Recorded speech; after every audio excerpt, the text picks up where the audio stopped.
haddii aad tala bixin noo haysid waxaa noogu soo diri kartaa emailkayga oo ah wargelin@wargelin.com ama waxaa nagala socon kartaa ama aad soo rukman kartaa twitterkayga oo ah @cabdisalaam caato. haddana waxaan daawadaal idin haynaa barnaamij aan ugu magac darnay waxaan u soo joogay. muxuu ku saabsan yahay marka barnaamijkan wuxuu ku saabsan yahay waxaan waraysan doonaa dad Soomaaliyeed oo joogay xilligii Soomaaliya ay qaadanaysay xornimada iyo ka horba.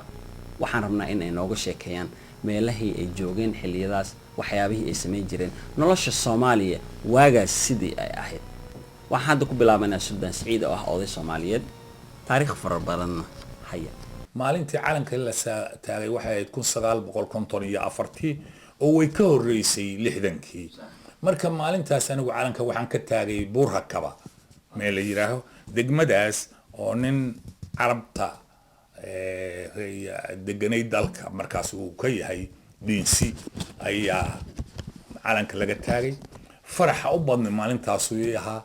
maalintii dambana uu dhamaystirmayna waxay ahayd maalintii xamar dhammaan dowladnimadii laga qaatay oo lagu wareejiyay aadan cabdulla cusmaan madaxweynenimadii. habeenkii waxaanu aad ugu barinay horseedka leegadan ka mid ah.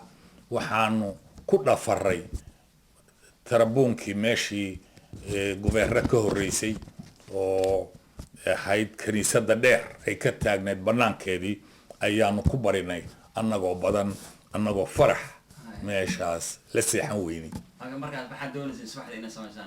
waxaan rabnay inaan subaxii samayno cayaaro iyo qosol iyo faysteyn iyo salaan iyo maasha Allah. waxaan malaynayaa hadda Soomaaliya dagaalkii ka dhacay dhibaatooyinka taagan xilligaas qofka Soomaaliya oo joogay oo ku fikiriyay ma jirin baa malaynayaa. ma jirinin iyo markaas iyo marka horeysa toonna ma ay soo ma jirinin waxa maanta dhacay iyo wax u dhow toonna. waxa ay leegadu markii hore waxay gaarsiisay dadka meel kasta oo Soomaaliya joogto inay walaal tahay. marka qabiilnimada iyo in lagu haybsada magaca in lagu weydiiyo maahay in lagu haybsada ceeb bay baa. waxaa jiray rag la xiray oo la yiri wariyaa tahay oo Talyaanigu markaas rabay inuu xiro oo ka doorbiday inuu qabiilkiisii sheegto. wuxuu ka doorbiday in la xiro. wuu diiday markaas la xiray waliba la darbaaxiyay. waxaan ugu beenaa marka xilligii marka deganeyd maxaad ka qaban jirtay markii aad waxaan ka qaban jiray ganacsi kala duwan iyo beeraaley. beer waan ku lahaa oo beerta waa beer baa ii dhaxaysay oo beeraaley baan ahaa. beledkana waxaan ku lahaa dukaan iyo farmashi daawo loogu gado.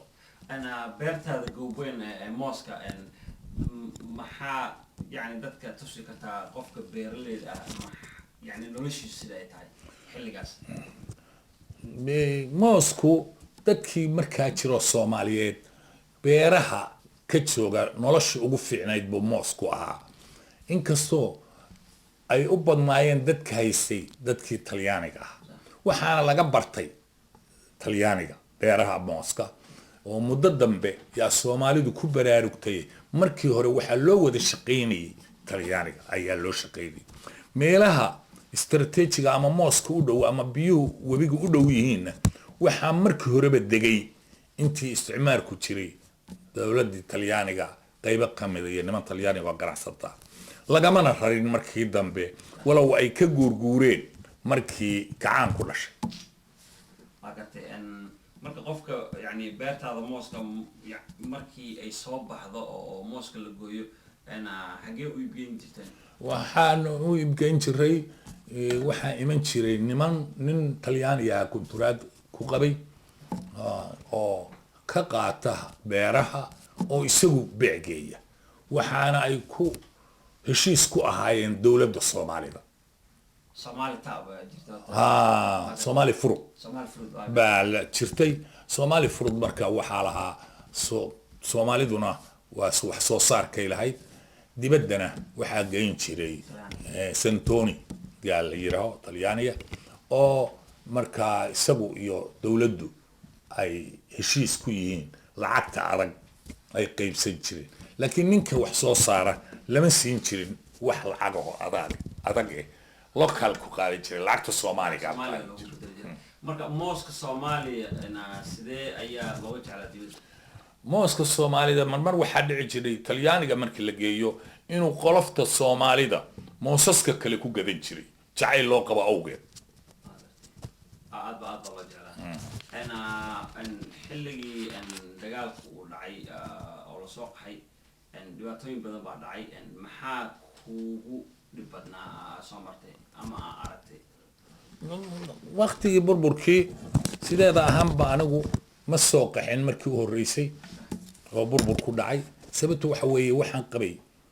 maskaxdayda in dawlad bedelayso aniguna nin ganacsata oo ka madax bannaan dawladda iyo madaxnimadeeda ayaan ahaa markaas cid aan malaynayo markaa inaan ka qabo aanana ma jirinin sidaa darteed waddankii aan deganaana nin aad looga jecel yahay ku dhaqankiisa aan kula dhaqmaan ahaa oo aad iyo aad dadkaas ka mid ah sideed ahaana gobolka Shabeellada Hoose gobol ma ahayn gobol qabiile wuxuu ahaa gobol Soomaaliyeed buu deganaa oo cid kastoo deganayd waxay ku dhaqmaysay dhaqankii gobolkaas cidii soo gasha marka anigu waxaan ahaa dadkaas dhaqanka ku dhaqma ee aan wax eedana qabin dhibaato kalena cid ka malaysanayn sidaa darteed waxaan qabay in dawlad bedelayso anigu waxaan u diyaar noqday inaan beertayda tago oo ku nasto oo markii dawlad kale bedesho dawladdaas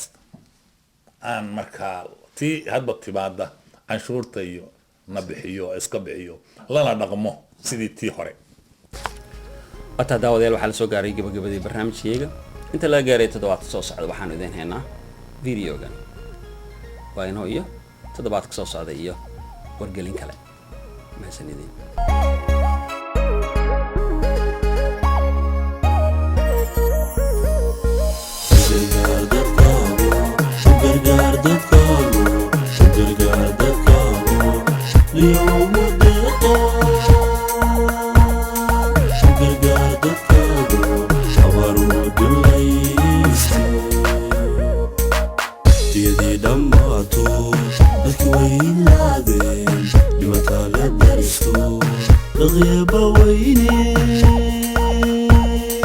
انت تبتدرني انا لا داسه يا وجود